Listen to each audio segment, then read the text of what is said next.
It's a beautiful summer's morning at Chester Zoo.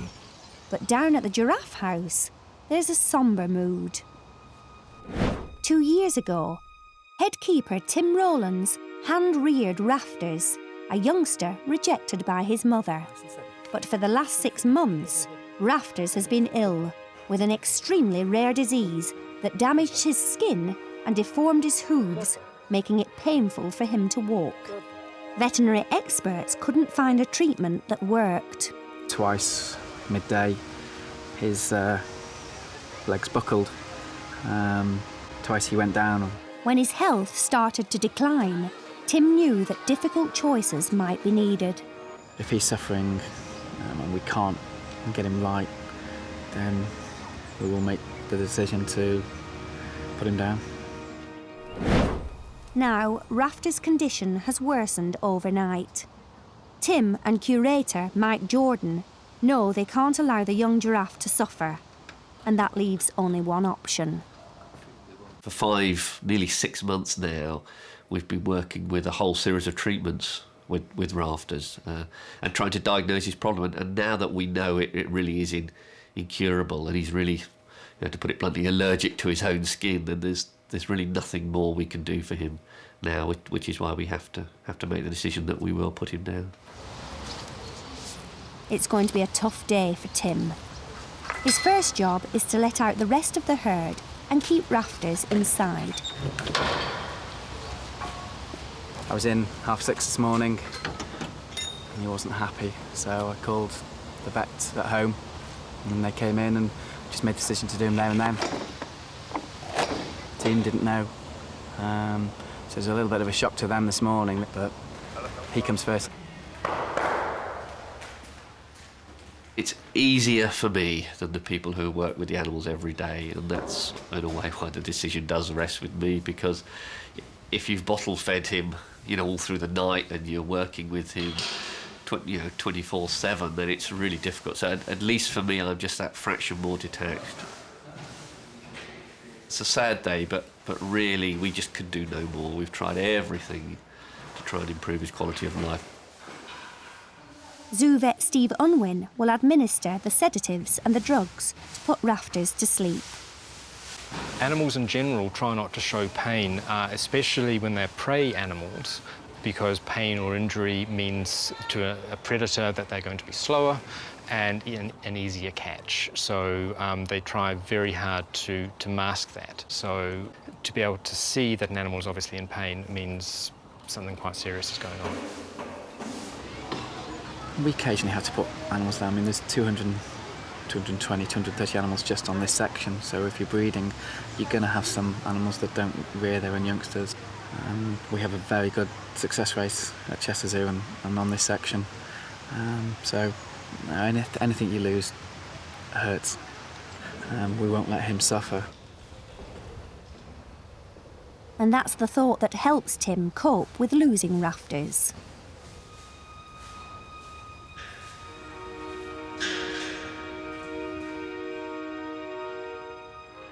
It went as comfortably as you could expect it to go, and then I've had to make sure all the team are okay and keep them busy. We've still got another 200 and something animals to look after, so they're all out making sure everyone else is okay and doing the normal routine. It's not going to hit me till later. It just hasn't really sunk in. I've known for months this is what we're going to do, but I'll have a quiet time after. For the rest of the giraffes at Chester Zoo, life goes on.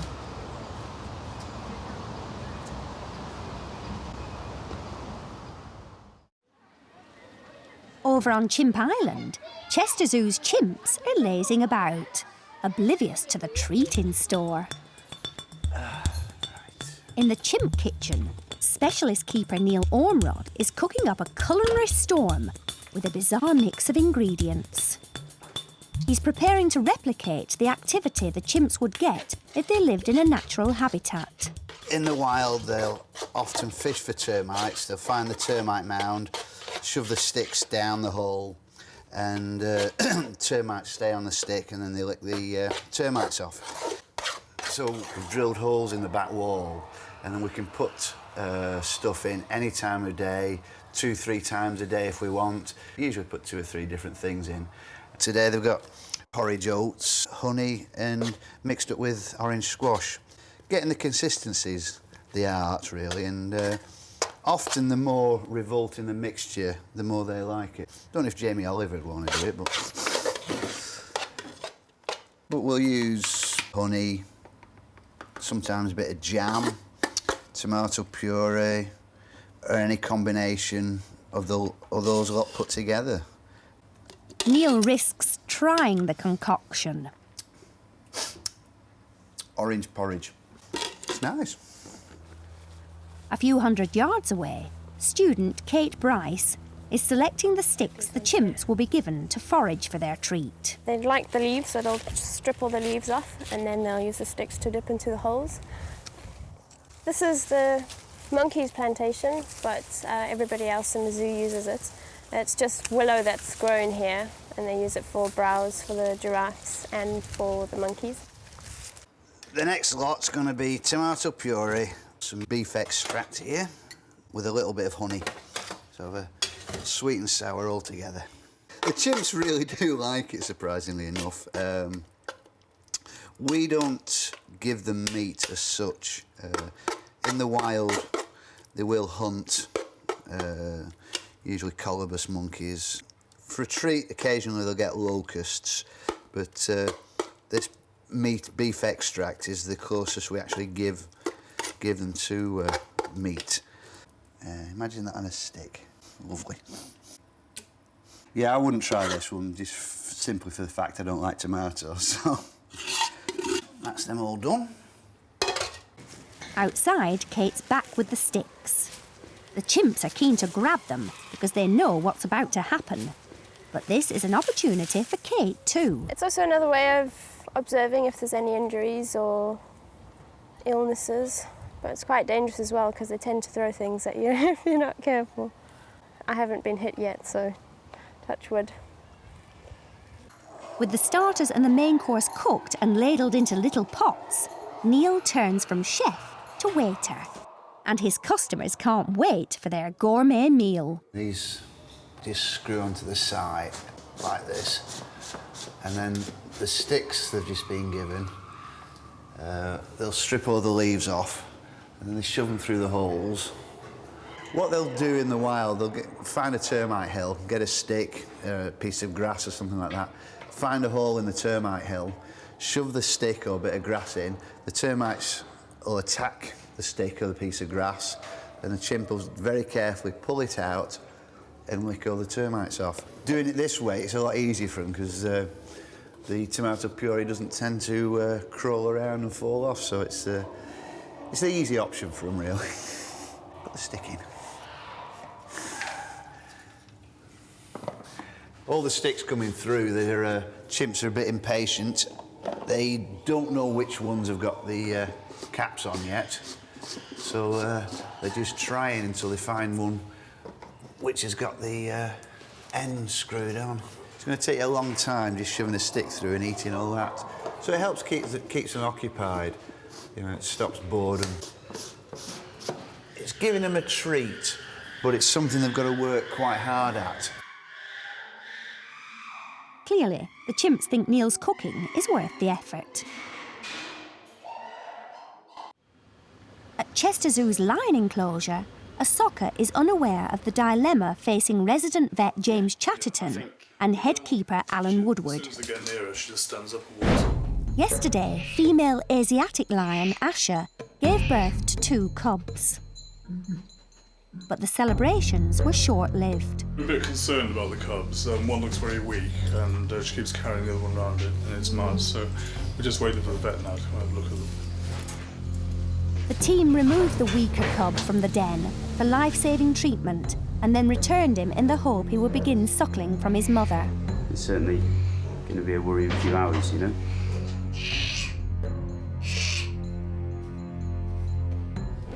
Alan has been monitoring both the cubs, and the news isn't good. I watched her today, and a few times the cubs have actually gone over towards her. Yeah. And as soon as they've gone nearer, she's just rolled over onto her back. Yeah. So she I think the maternal behaviour just isn't there. Yeah, she doesn't really know what she's meant to be doing. No, she doesn't. It seems. If the cubs don't feed, they could be dead within hours. Hand-rearing them might be the only option, but this would be incredibly challenging, with no guarantees of success. It's unfortunate, and she hasn't reared cubs before. Yeah. So we've given them enough time, and it's like a life and death situation, isn't it, really? Exactly. It comes down to that, you know. Yeah. I think if we're going to hand rear them, there's no point in waiting an hour or two. We might as well start that now. So the only reason we'd give her another couple of hours is if we felt there was a reasonable chance that she was then going to feed the cubs. And I think we've done that. We've given her a chance, and she's not even laid with them. Then decisions made, I think, isn't it? So I think the best thing I can do is let Asha out. Yeah. I'll let her into this place first in case she tries to grab a cub and run out with it. Okay. And then let her out through this door here. Yeah.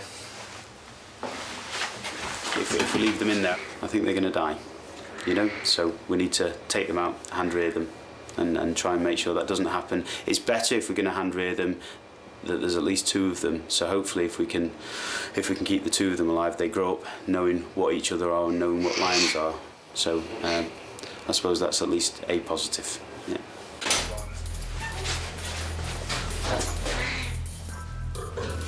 Alan waits until Asha moves into the furthest den before closing the door so she can't return to the cubs. He then opens the door that allows Asha outside to be reunited with a socker. It's been about 4 weeks now since she's been outside, and that's all she wants to do is to actually go out. If Asha is concerned for her cubs, she'll be reluctant to leave them. Alan watches her behaviour for signs. No, she's not bothered at all. She's not even looking back at them. This sort of confirms our suspicions, really, because if she's worried about the cubs now, she'll be waiting outside, calling to go back in, and she's not. She's run down the paddock, and she's just meeting the socker now. There might be a bit of a squabble now between her and the socker, but they should be okay. Dominance is key for a male lion, and after a month apart, a socker wants to let Asha know who's boss. Alan will check on the adults later, but for now, the cubs are the priority. So now we have to work quick and get the cubs out.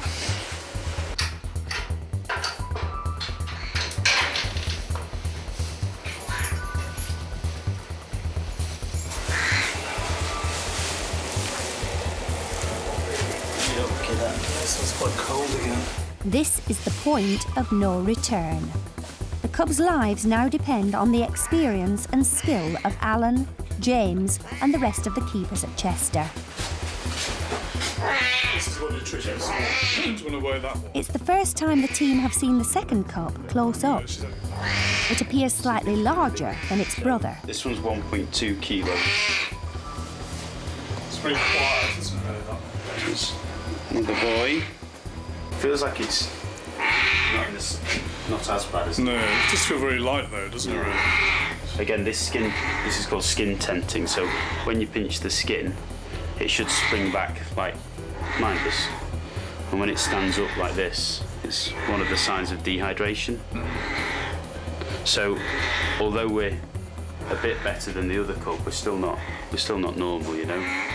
The cubs need warming up to prevent hypothermia. Alan and James take them to the nearby tiger house, which Alan will use as his base. This will be the new home and my home as well, so they'll be commuting back and forth, really. Get those heated up in a moment. Having taken the decision to remove the cubs completely, James is finally able to carry out a thorough examination. Get you to hang on to this one for me. Thanks. There are positive signs for the larger of the two cubs. This one's got a full bladder, but that's okay. Just can you sit it up to face me, and then I'll just double check underneath. So the umbilicus is drying up.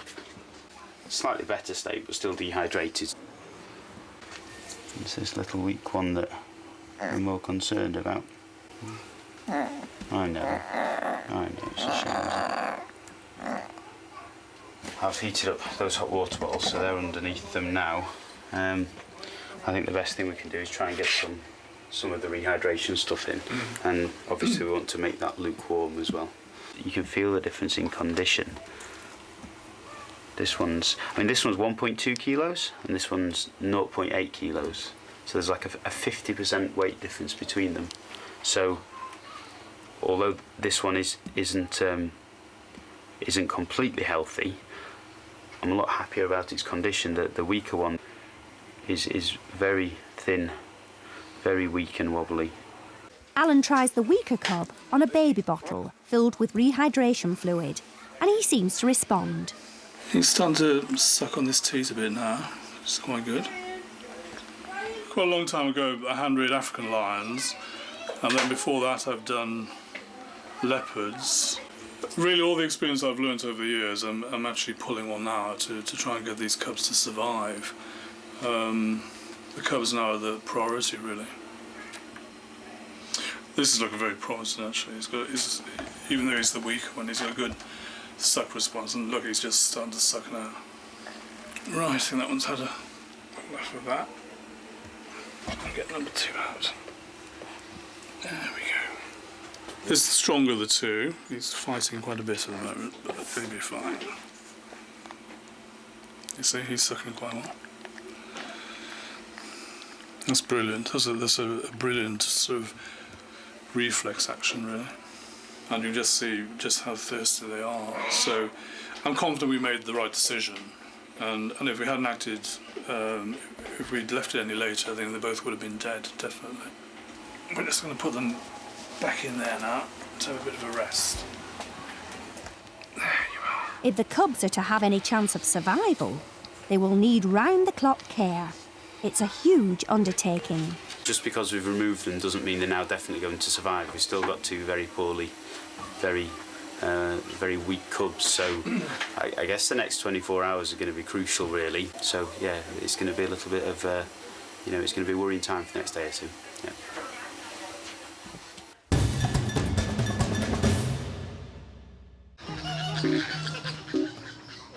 Today, Chester Zoo's flamingos are enjoying the summery weather. But 6 weeks ago, the flock came close to catastrophe. Constant rain threatened to destroy the flamingos' nests, leaving their chicks homeless, wet, chilled, and at death's door. Emergency care from the keepers saved them all, including a youngster named Pinky. But when Pinky's parents rejected him, he had to be hand-reared. The role came as a surprise to senior keeper Darren Langford. I had no idea that I would be a responsible parent of a baby Chilean flamingo. Pinky has been getting on well with Brain, a younger chick that was hand-reared to keep him company. And senior keeper Lara Jordan has been looking after them both. Now, Darren has dropped in to see how his adolescent protégé is doing.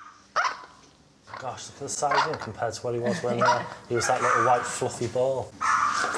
Well, it's just remarkable how he's pulled through, and he's now way on the way to independence now. When birds are hand-reared, they believe the person feeding them is their parent, in a process known as imprinting. All along, the keepers have tried to teach Pinky he's a flamingo, not a human. Even if it means the humans have to behave strangely. I love your flamingo noise, Lara. It does sound like a lamb. I think we all have our own noises that we make when we do hand rearing. And it's something that's just second nature to us, but I suppose it's rather embarrassing when you're being filmed making odd noises to a young bird to encourage it to feed. But the parent birds actually make a noise to stimulate the chick to feed, and the chicks make a noise as a begging response. As you can hear in the background, that's the begging response that the chicks make to their parents. But each individual pair has got their own voice, which the chick imprints on. And it can happen when you're hand rearing them. So the little noise makes the bird feel relaxed and stimulates it to feed, usually. No, it's not really hungry. It's very tempting to cuddle something that looks this fluffy, but it's really not good for the birds if you do that. They need to just learn how to be a flamingo, not how to be a human. But they do cozy up sometimes for the, I don't know, I think it's comfort, and it's very sweet. Yeah.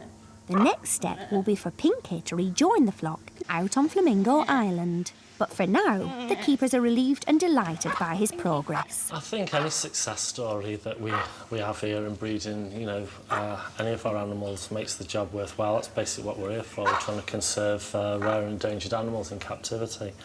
And sometimes if we have to intervene and we get a success story like this, it's absolutely fantastic. It makes you proud to be a zookeeper and what your job is for.